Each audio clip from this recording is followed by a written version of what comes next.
নমস্কার বন্ধুরা, পপু কিচেনে আপনাদের স্বাগত। আশা করি আপনারা সবাই ভালো আছেন। আবারও আমি চলে এলাম বন্ধুরা। তো আজকে আমি বানাবো সয়াবিন আলুর তরকারি। তার জন্য এখানে আমি একটা কড়াই বসিয়ে নিয়েছি। এবার কড়াইতে আমি দিয়ে দিচ্ছি তেল। তেলটা গরম হোক। তেলটা গরম হলে আমি এখানে ডুমো ডুমো করে আলু কেটে রেখেছি। কেটে ভালো করে ধুয়ে পরিষ্কার করে নিয়েছি। আলুগুলো একটু ভেজে নেব। তেলটা গরম হয়ে গেছে, আমি দিয়ে দিচ্ছি আলুগুলো।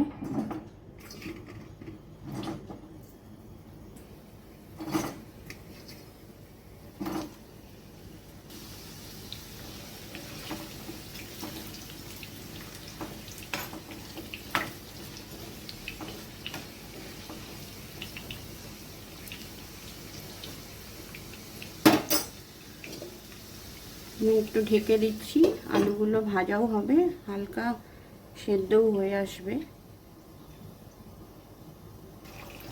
ঢাকনাটা খুলে একটু নেড়ে দিচ্ছি।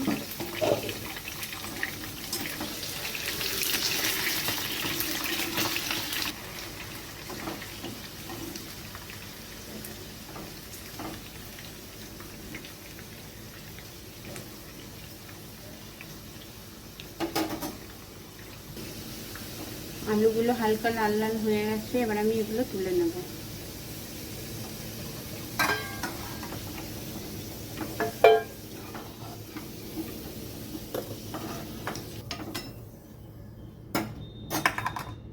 এবার আমি এই তেলের মধ্যেই এই সয়াবিন আমি ভিজিয়ে রেখেছিলাম হালকা গরম জলে।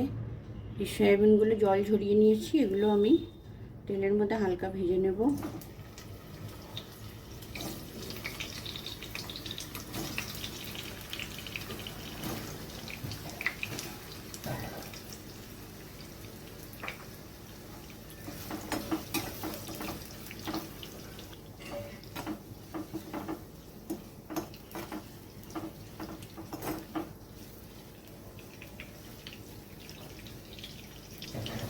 সয়াবিনটাও তেলের মধ্যে হালকা ভেজে নিয়েছি। এবার সয়াবিনগুলো আমি পাত্রে তুলে নিচ্ছি।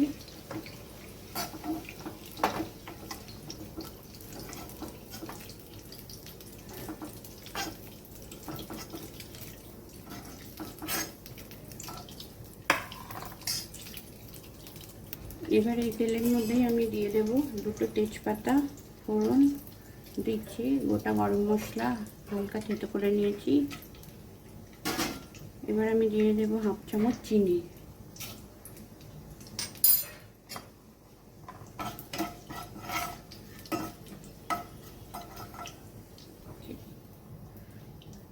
ফোড়ন থেকে একটা সুন্দর গন্ধ বেরিয়েছে। এবার আমি এতে দিয়ে দিচ্ছি দুটো মাঝারি সাইজের পেঁয়াজ আমি বেটে নিয়েছি, দিয়ে দিলাম পেঁয়াজটা।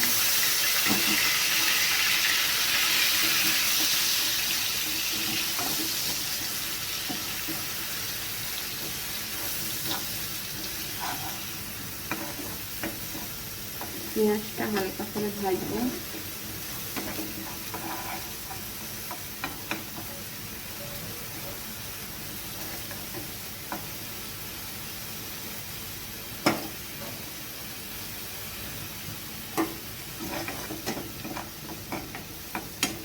পেঁয়াজটা হালকা ভাজা হয়ে গেছে, এবার আমি একটু দিয়ে দেব আদা রসুন একসাথে বেটে নিয়েছি, দিয়ে দিলাম আদা রসুনের পেস্ট।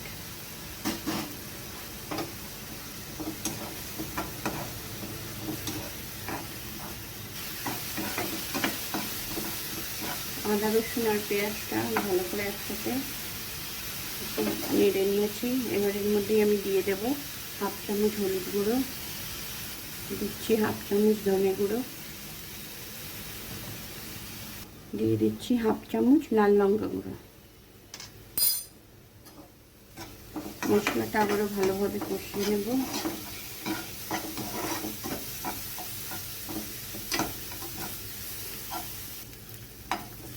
মশলাটা কষাতে কষাতে আমি দিয়ে দিচ্ছি একটা টমেটো বেটে রেখেছি, দিয়ে দিলাম টমেটো বাটা।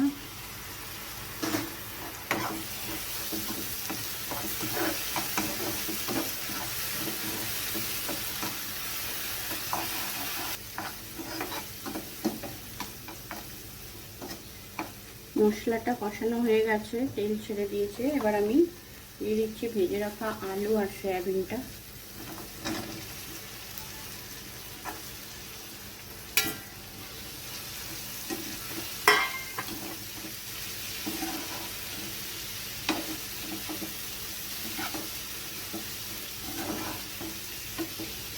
মশলার সঙ্গে ভালোভাবে মিশিয়ে নেব।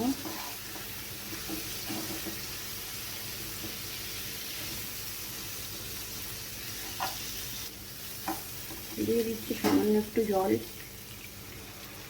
পরে আমি আবার জল অ্যাড করব।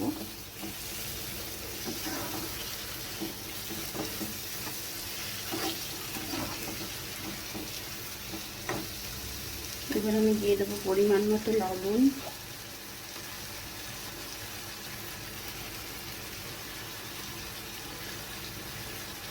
দিয়ে দিলাম লবণ,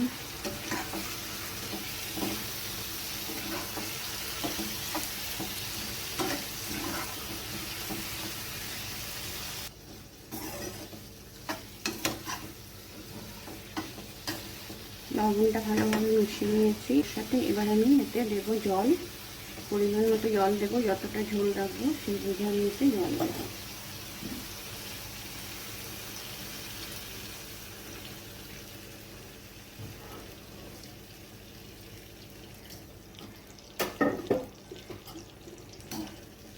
জল দিয়ে দিয়েছি।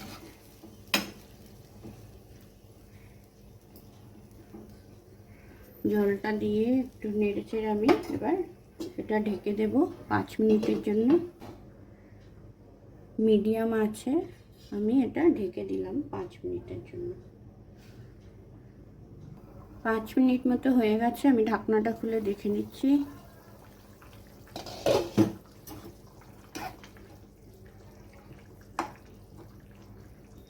আলুও সেদ্ধ হয়ে গেছে।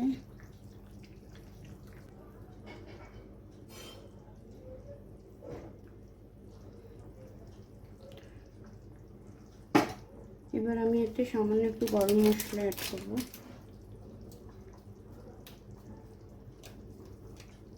দিয়ে দিলাম সামান্য একটু গরম মশলা গুঁড়ো।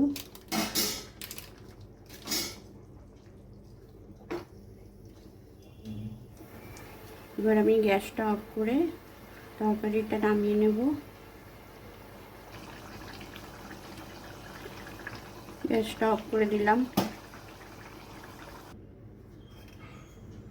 এরকম সয়াবিন আলুর তরকারি থাকলে বন্ধুরা এক তরকারিতেই 1 থালা ভাত খাওয়া হয়ে যায়। এইভাবে অবশ্যই বানিয়ে খাবেন, গরম ভাতের সাথে আর কিছুই লাগে না।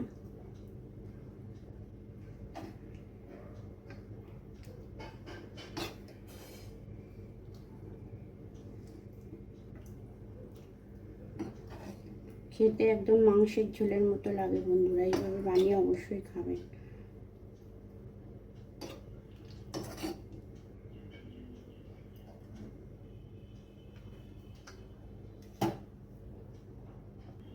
বন্ধুরা গরম ভাতের সঙ্গে খাওয়ার জন্য একদম রেডি সয়াবিন আলুর তরকারি। কেমন লাগলো রেসিপিটা আপনাদের অবশ্যই জানাবেন। আর আমার রান্না যদি আপনাদের ভালো লেগে থাকে তাহলে চ্যানেলটা সাবস্ক্রাইব করে একটা লাইক করে দেবেন। তো আজকের মতো টাটা, আপনারা সবাই ভালো থাকবেন, আবার দেখা হবে অন্য কোনো রেসিপি নিয়ে।